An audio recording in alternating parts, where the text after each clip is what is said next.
Is home to more than 54 Indigenous peoples who speak more than 35 languages. But to this day, Bangladesh has not adopted the 2007 United Nations Declaration on the Rights of Indigenous Peoples, and the land rights of Indigenous communities remains one of the most contentious and unresolved issues. Bangladesh is home to more than 54 Indigenous peoples.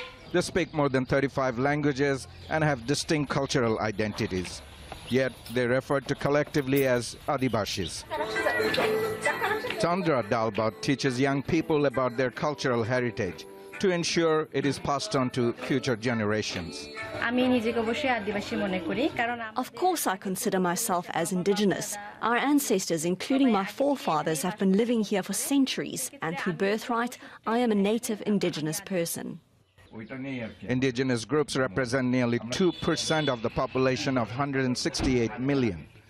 Bangladesh to this day has not adopted the 2007 UN Declaration on the Rights of Indigenous Peoples, and the land rights of the indigenous communities in this country still remain one of the most contentious and unresolved issues.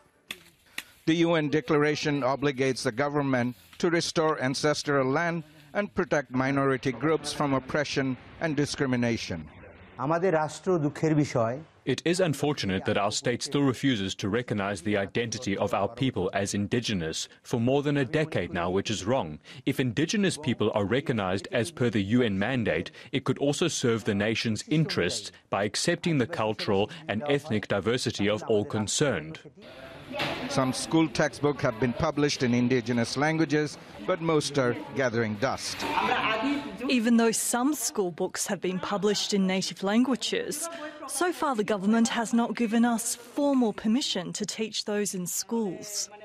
In 2011, Bangladesh enacted a law that classifies non-Bengali tribes as ethnic minorities rather than as indigenous groups.